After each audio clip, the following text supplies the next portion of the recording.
Glória a Jesus. Maravilhoso é o nosso Deus.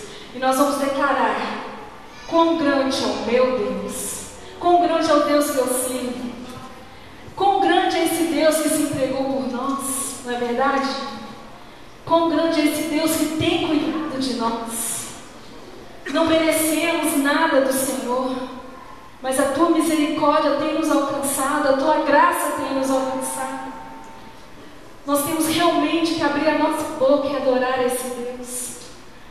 Nós não queremos mais nada do que estar na presença dEle, não é verdade? A partir do momento que você conhece, que você reconhece o que Jesus fez por nós, o sacrifício na cruz, o que Ele tem feito pela sua vida.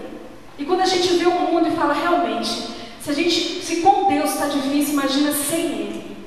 E quando Ele nos guia, quando a gente permite que o Senhor nos dê realmente a direção, o dia nosso, ele fica mais tranquilo, mais suave, mais fácil de caminhar, não é verdade?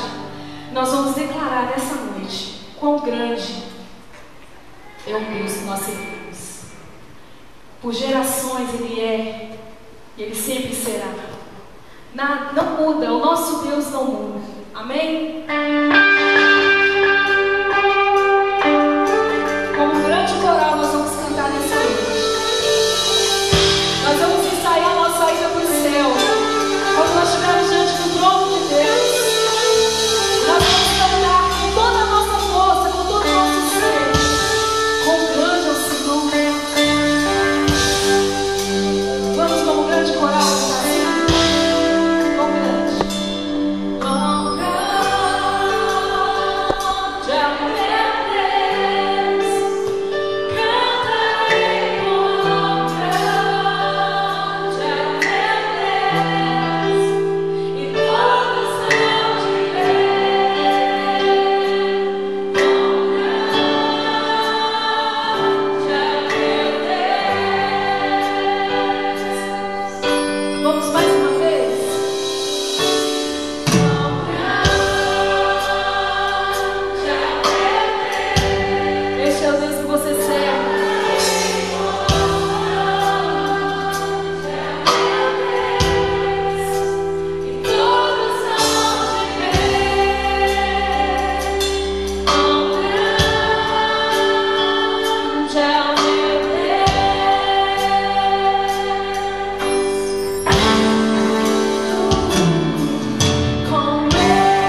E agora chega o momento também de louvar e agradecer ao Senhor os dízimos nas ofertas, sabendo que Deus, Ele tem muito mais para nos oferecer, mas precisamos ser fiel no pouco.